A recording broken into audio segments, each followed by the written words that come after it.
नमस्कार, स्वागत छ तपाईलाई टक स्टेशनमा। म हो प्रस्तुता सुस्मिता। म भर्खरै आफ्नो अनलाइन स्टडिजहरू कम्प्लिट गरिरहेको थिएँ आजको दिनको। र अहिले हाम्रो लाइफ भनेको नै हेर्नुहोस् त इन्टरनेट, हाम्रो ग्याजेट्सहरू, मोबाइल फोन्सहरू भइरहेका छन्। हाम्रो पढाइदेखि लिएर हामी काम, वर्क फ्रम होम भनिन्छ, हाम्रो डिस्कसन्स, मिटिङ्सहरू सबै नै भइरहेको छ र हामीले केही न केही माध्यमहरू पनि निकालिरहेका छौँ। र अहिले क्लासेस लिँदा लिँदै मलाई यसो याद आयो कि इफ म स्कुलमा भएको भए अहिले जुन स्कुलबाट पनि स्कुलमा पनि सानो बच्चाहरूदेखि लिएर ठुल्ठुलो क्लासको जुन स्टुडेन्ट्सहरू हुनुहुन्छ उहाँहरूको पनि अनलाइन कोर्सेस नै भइरहेको छ। सो यो अनलाइन कोर्सेस गर्दाखेरि उहाँहरूले हुन्छ नि कतिको ध्यान दिनुहुन्छ होला, कतिको हुन्छ नि हल्ला गर्नुहुन्छ होला, अब हामी हुँदाखेरि पनि के गर्थ्यौँ होला भन्ने कुराहरू चाहिँ मलाई थट आइरहेको थियो। सो हामीले यो एपिसोडमा केही टिचर्सहरूलाई निम्ति आएका छौँ जसले आफ्नो एक्सपिरियन्सेसहरू सुनाउनुहुनेछ र कसरी चाहिँ आफ्नो पढाइहरू बढिरहेको छ, कसरी आफ्नो स्टुडेन्ट्सहरूलाई चाहिँ उहाँहरूले कोअर्डिनेट गरिराख्नु भएको छ भन्ने बारेमा र कसरी म्यानेज गरिराख्नु भएको छ, विभिन्न कुराहरू हुन्छ। उहाँहरूलाई नै हामी यो कार्यक्रम, यो एडिसन वर्तमान परिस्थितिको यो एपिसोड चाहिँ डेडिकेट गर्न चाहन्छौँ। यस, एजुकेसन सिस्टमलाई चाहिँ हाम्रो यो कोरोनाको टाइमले डगमगाएको छ। सबैभन्दा धेरै असर पनि एजुकेसनमा नै परिरहेको छ। तर त्यसमा पनि आफू फाइट गरेर कसरी चाहिँ आफ्नो स्टुडेन्ट्सको एजुकेसनलाई बढाउन सकिन्छ, कन्टिन्युटी दिन सकिन्छ भन्ने बारेमा नै आज हामी कुरा गर्नेछौँ।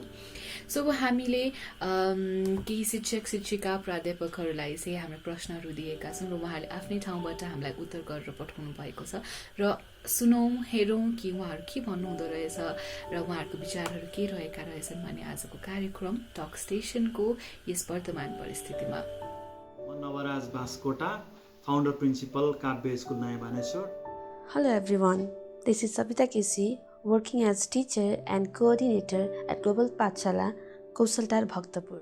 Being in an education sector, how has this COVID-19 affected your work and how are you managing it? आफ्नो क्षेत्रमा काम गर्नलाई यो समयमा संक्रमण र लकडाउनले कतिको असर पारेको छ र यस कठिनाइहरूको व्यवस्थापन कसरी गर्दै हुनुहुन्छ? यो विषम परिस्थितिमा एज अ प्रिन्सिपल मैले मेरा बालबालिकाको बारेमा, बच्चा स्टुडेन्टहरूको बारेमा सोच्नु पर्यो। पहिलो मेरो धर्म त्यो हो।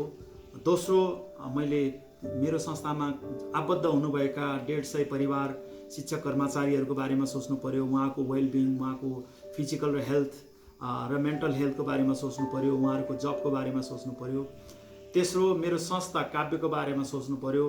चौथो, प्यारेन्ट्सहरू जो चाहिँ काव्यमा विश्वास गरेर बच्चाहरू पठाउनु भएको थियो, बच्चाको भविष्य काव्यसँग जोडेर बस्नु भएको थियो र अहिले यो अन्योलमा उहाँहरूलाई पनि मैले चाहिँ सोच्नुपर्ने भएकोले मैले यी सबै पक्षलाई जस्टिस गर्ने हिसाबले बालबालिकाको पनि एउटा साइकोलोजिकल पार्टलाई सपोर्ट गर्नका लागि हामीले केही गर्नुपर्छ भनेर सोचिराखेका छौँ र गरिराखेका पनि छौँ। हामीले हाम्रा बालबालिकाहरू, साना नानीहरू जति उफ्रेको कुदेको, टिभी हेरेको, मोबाइलमा गेम खेलेको देख्छौँ, फिजिकल्ली त्यो गरेको देखे पनि उनीहरू मेन्टली डिस्टर्ब छन्। यो 2 महिना भइसक्यो बन्दाबन्दीमा, कतिपय ठाउँमा त घरमा एउटा कोठामा बसेका छन् र उनीहरूका साथीसँग कनेक्ट गराउने जिम्मा मेरो हो। उनीहरूलाई उनीहरूका टिचरसँग कनेक्ट गराउने जिम्मा मेरो हो। त्यस्तै टिचरहरूलाई पनि मैले विद्यार्थीसँग कनेक्ट गराउने जिम्मा मेरो भएकोले हामीले अनलाइन क्लासको सुरु गऱ्यौँ। अनलाइनबाट बेसिकल्ली मैले फर्स्ट अघि पनि भने स्टुडेन्टलाई उनीहरूको साथी सर्कलसँग जोडाउने, जसले गर्दा उनका कुराहरू सेयर हुन्, उनका कुराहरू चाहिँ साथीभाइसँग भेट होस्, केही समय कुराकानी होस् भनेर मैले अनलाइनमा जोडाएँ। दोस्रो, हिजो धेरैभन्दा धेरै समय विद्यालयमा बिताएका र इमोसनली अट्याच भएका टिचर्सहरूसँग उनीहरूलाई केही समय बिताओस् भनेर मैले भर्चुअली कनेक्ट गर्नलाई मैले काम गरेँ। तेस्रो, अभिभावकहरूलाई पनि यो बन्दाबन्दीमा र अहिले पनि लकडाउनको यो अनसर्टेन्टीमा, यो पेन्डेमिकमा स्कुलले आफ्ना नानीहरू, बाबुहरूको लागि केही सोचेर आओस् भन्ने उहाँहरूको जुन धारणा थियो, जुन चाहिँ उहाँहरूको एक्सपेक्टेसन्स थियो, त्यसलाई मिट गराउनका लागि हामीले कम्फर्ट, काउन्सिलिङ र केही चाहिँ एकाडेमिक्स भनेर हामीले बेसिक स्किल्सहरू, लाइफ स्किल्सहरू र केही कन्सेप्टहरू इन्टिग्रेट गर्ने खालका बच्चाको क्रिएटिभिटी, क्रिटिकल थिङ्किङ, एनालिसिस यो पार्टलाई प्रमोट गर्ने खालका, लिडरसिप प्रमोट गर्ने खालका, लाइफ स्किल प्रमोट गर्ने खालका, र फाइनल्ली त्यो गर्दा गर्दै टिचिङ पनि केही हुने, अथवा म पेन्डेमिकमा परे पनि मेरो भविष्य चाहिँ बिग्रिएको छैन, मेरो क्लास छ, मेरो टिचर छन्, मेरा साथी छन्, मेरो स्कुल छ, र केही समय म त्यसमा इन्गेज छु भनेर त्यो एउटा कम्फर्ट फिल गराउने काम गराइरहेको छु विद्यार्थीहरूको लागि भने। शिक्षकहरूको लागि मैले,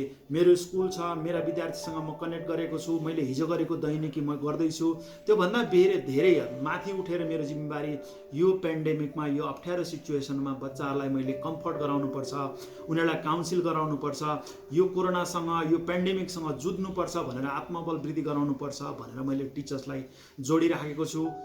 Definitely, COVID-19 has affected every sector of our life.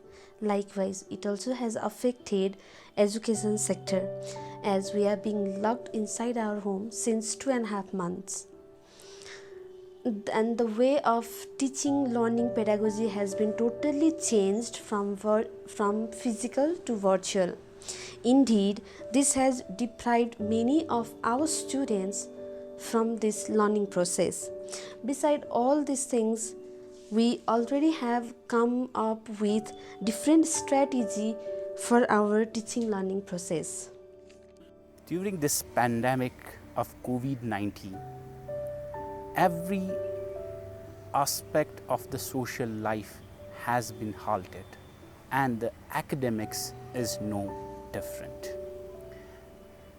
With schools and colleges shutting down because of this pandemic, every stakeholders are in distress, be it be the parents, be it be the students, be it be the other shareholders and teachers. The students, they are saying, what next? What is happening now? Where are we heading? And the teachers, they are feeling insecure due to the closure of the schools and colleges. So as an educational leader, our main challenge is to bridge the gap between home, schools or colleges, as well as how to make it sustainable according to the financial term. How should a school run? And what should we do in the financial things? That keeps me at buzz at this situation. What is your motivation in times like this? यस्तो कठिन परिस्थितिमा तपाईलाई के कुराले निरन्तर रूपमा काम गरिरहन प्रोत्साहन दिइरहेको छ? मैले भन्नुपर्दाखेरि हामीसँग धेरै यस्ता खालका समस्याहरू आउँछन्। हामी यसबाट जुझ्दै आएका छौँ। हामीले भुइँचालोलाई जित्यौँ। हामीले कतिपय हाम्रा यस्ता सानातिना पेन्डेमिक्सहरू त होइनन्, तर सानातिना समस्याहरूलाई जुझ्दै आएका छौँ। हामी एउटा चाहिँ यसलाई सधैँ थ्रेटको रूपमा मात्रै नहेरौँ, यसलाई अपर्च्युनिटीको रूपमा हेरौँ। र यो पेन्डेमिकले हिजो मोबाइल अथवा इन्टरनेट हामीलाई यति धेरै आवश्यक होला जस्तो लागेको थिएन भने अहिले हामी टेक्नोलोजिकल्ली एउटा चाहिँ लिपफ्रग गर्ने मौका पाएका छौँ, एउटा जम्प गर्ने मौका पाएका छौँ, अथवा एजुकेसनमा टेक्नोलोजीलाई इन्टिग्रेट गर्ने मौका पाएका छौँ। र हिजो क्लासरुमको 4 वालभित्रको टिचिङबाट निस्किएर योभन्दा बाहिर पनि टिचिङ लर्निङ रहेछ, योभन्दा बाहिर पनि अर्को सिक्ने ठाउँ रहेछ भनेर हामीलाई नयाँ किसिमले सोच्न बाध्य बनाएको छ। र अब हामी यहीसँग बाँच्नुपर्छ, अथवा यस्ता समस्याहरू आए भने हामी यसलाई चाहिँ फेस गरेर अगाडि बढ्नुपर्छ। हामी सक्छौँ। हामीसँग हिजो कतिपयहरूलाई सायद आइसिटीलाई यो टेक्नोलोजीलाई हामीले इन्टिग्रेट गर्न सक्दैनौँ जस्तो लाग्थ्यो होला, आज सक्ने भएका छौँ। हामीले बाध्य भएर सोच्न भएको छौँ। र जसरी यो अहिले नयाँ मौका मिलेको छ, हामी 21st सेन्चुरीका यो हामीलाई यसलाई एउटा अपर्च्युनिटी बनाएर लिएर जानुपर्छ। योबाट हामी हतोत्साहित हुनुहुन्न। र हामी अब बाँच्ने तरिका डिफ्रेन्टली बाँच्न सोच्नुपर्छ होला। हामी हिजो काम गर्ने तरिका डिफ्रेन्टली सोच्नुपर्छ होला। हामी हिजो जसरी काम गर्थ्यौँ त्योभन्दा फरक किसिमले काम गर्नुपर्ने अवस्था आउन सक्छ। तर we should live with it and live with COVID and face it. Don't worry, we will definitely हामी अगाडि बढ्छौँ, हामी सक्षम हुन्छौँ, अगाडि बढ्छौँ, हाम्रा कुराहरू नर्मल फेरि हुन्छन् भनेर एउटा पोजिटिभ थिङ्किङ लिएर बाँच्नुपर्छ। Motivation during this time for me is, of course, the enthusiasm of learning that my students have. Their enthusiasm helps me and motivate me, or let's say encourage me to be more active for this virtual classroom, and this also has made me more active. There is a light always in the end of the tunnel, as well as there is morning after each dark night. In this time, I have to keep my team motivated, and as I said, communication is the main rule and plays a main role. In this pandemic, I have been coordinating with my team, collaborating with my team to see what we can do to engage students, to what we can do to sustain our organization. And this pandemic has also shown that given us a lot of opportunities as well. Opportunities to see that the change is inevitable, and we cannot change everything. We cannot change our team. It's like our child, we cannot change them. So we have to adapt to our team and go through this situation and see what can we do to survive in this situation. And the main thing is the teamwork and the communication is most important to stay motivated, to make our staffs feel valued. If you have one advice to people and your students in this pandemic, what would it be? यो समयमा सम्पूर्ण नागरिक तथा आफ्ना विद्यार्थीहरूलाई केही सन्देश दिनुपर्दा के दिनुहुन्छ? मैले चाहिँ सबैलाई भन्ने भनेको let's live with it. Now we have to know how to live with it. र हामीले गुड ह्याबिट्सहरू फलो गरौँ. यसका WHO का अथवा गभर्मेन्टका चाहिँ जति पनि सर्कुलेसनहरू छन्, इन्स्ट्रक्सनहरू छन्, यी कुराहरूलाई फलो गरौँ र हामी केही गरौँ, नगरिकन नबसौँ है. हामी आफ्नो आफ्नो सेक्टरबाट गरौँ. Now coming to 2.5 months of lockdown because of this COVID-19, we already have become very aware of this situation. Although we are not being able to go through physical classroom, our teachers and we, every one of us teachers, we have tried our best for virtual classroom. And this is all just to overcome with this pandemic situation. We are trying our best from our home to make our virtual classroom more effective. So let's take care of ourselves. Let's make our city to get rid of this pandemic situation as soon as possible, and let's wish for our happy days as before. And lastly, my humble request to everyone is, let's cooperate with all the teachers who are trying their best to make this virtual classroom effective. Thank you all. We were always talking about some break from our normal work life. Now, this pandemic has given us this break. This has provided us the opportunity to recollect ourselves, to look back to ourselves, to see if we are going through the right direction. And if we are not going through the right direction, we can change our way to be in the right path at this time. So this pandemic, don't be depressed, okay? Yes, you have time now. You can go through more books, go through many things that were pending. Go through that and try to make yourself better. Try to add value to yourself, because you have a time to reflect on yourself. I really would like to thank Talks Station for such a wonderful organization and initiation in bringing different sector people together through virtual connection. हेर्नुहोस् त कति मेहनत गरिराख्नु भएको रहेछ. आफ्नो एउटा student कति अमूल्य छ उहाँहरूको लागि। यस, यस्तै टिचर्सहरूले गर्दा, प्रिन्सिपल्सहरूले गर्दाखेरि नै आज हामी यो स्टेटमा आइसकेका छौँ। त्यति बेला हामीलाई नपढाइदिनु भएको भए आज हामी यहाँसम्म आउँदैनथ्यौँ र आज पनि नपढिरहेको भए हामी अझ अगाडि पढ्न सक्दैनथ्यौँ।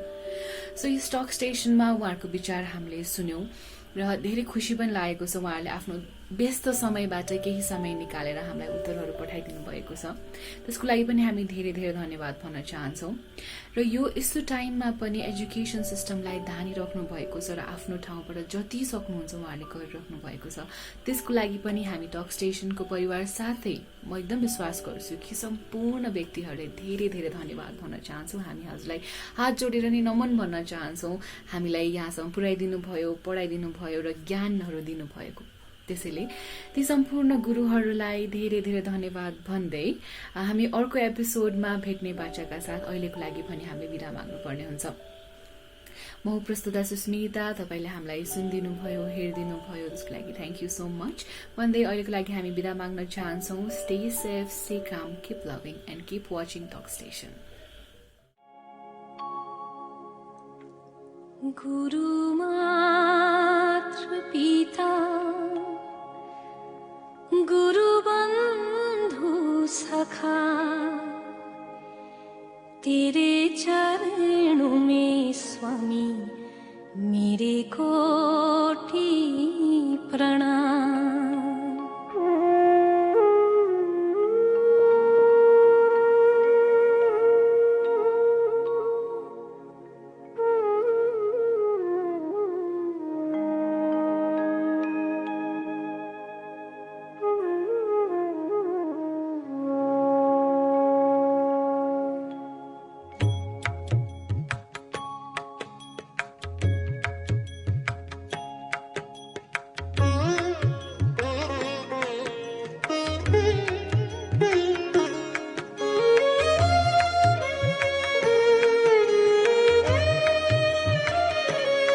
गुरु मातृ पिता गुरु बंधु सखा गुरु मातृ पिता गुरु बंधु सखा तेरे चरणों में स्वामी